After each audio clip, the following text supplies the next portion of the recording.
The spokesperson of the SIU Special Tribunal, Advocate Selby Makgotho. Thank you very much, sir, for your time here on All Angles. Can you just elaborate for us exactly what was found in the irregularities of awarding this contract to SAP? Thank you very much. Good afternoon, Masego, and good afternoon to the viewers.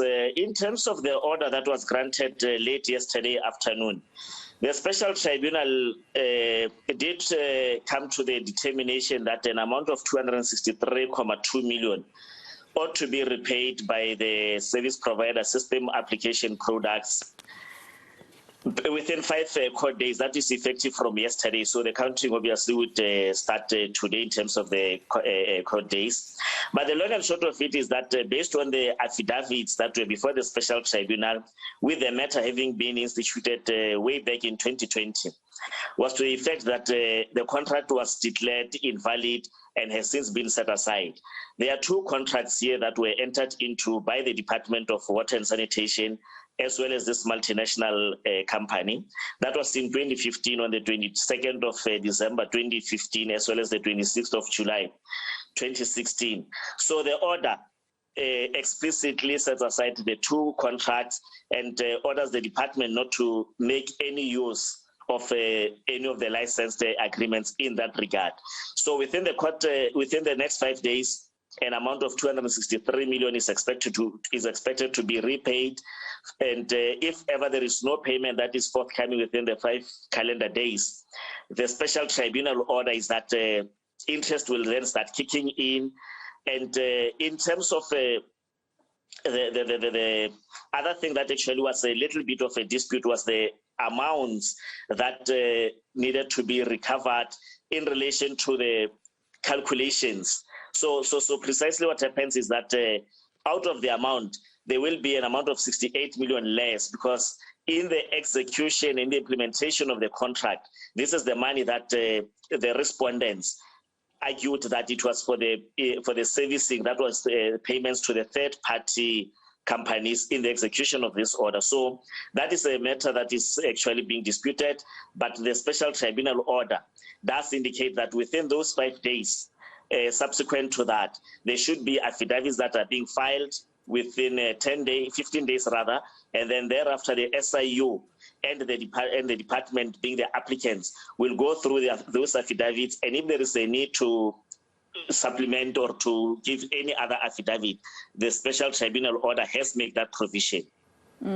I'm interested to know, Advocate, exactly what it was, what was found exactly that was irregular in the awarding of these 2 contracts to SAP. Were they not supposed to be awarded that contract? Was there what exactly was wrong with it? The papers actually does indicate that the decision to award was wrongful. There were irregularities in the procurement process. There was no competitive bidding. Those are some of the submissions that served before the special tribunal to come to this particular determination. So the unlawfulness, the illegalities thereof, as well as the unlawfulness, those were the main characteristics relating to the manner in which this contract was awarded.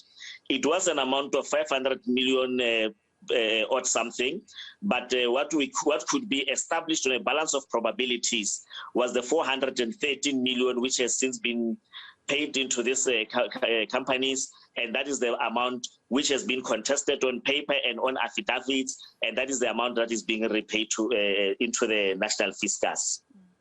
You talk about procurement, so is there anything in the report that basically points at certain individuals within the department maybe who were part of this wrongful decision?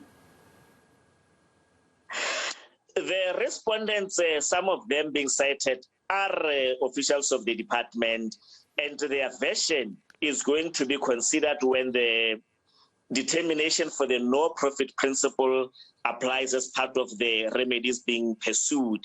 You will remember, Masego, that one of the things that actually was submitted to the special tribunal was that the officials who were involved in this procurement in the execution and implementation, that is where the actual determination comes in. There is an amount of 81 million rands that is being disputed, and the affidavits that we anticipate will then clarify what actually was the role of the officials, because the service provider in question disputes this, that there should be deductions in the manner in which the servicing of the contract was undertaken, and as such, it is the contention, therefore, that these deductions be pursued from the officials, and this cumulatively comes to an amount of 81 million rand. So we do believe that when further submissions are made in this regard within the stipulated timeframes as per the order granted yesterday, all those matters will then be clarified, and the matter will ultimately be put to rest.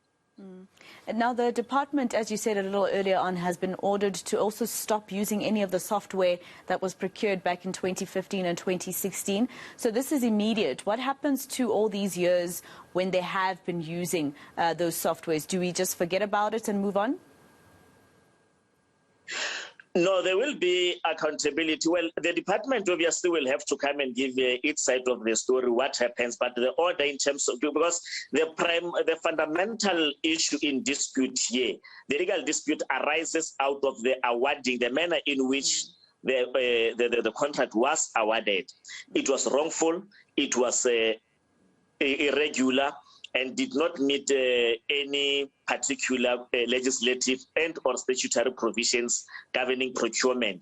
So the contract value, which ran for about 5 years from 2015 up until 2021, in its entirety, is reviewed and set aside, and is being declared constitutionally invalid. So that determination gives rise to the issue as to what then transpires, because obviously we will, as the special tribunal, expect that the order does not end up being an order. It has to be implemented, and the full recovery is what we wish to see. And as for the department, it will not be, as per the special tribunal order, be able to continue using this particular software. All right. Thank you very much for your time here on All Angles. It was very interesting to hear from Selby Makgotho. He's an advocate from the SIU's Special Tribunal.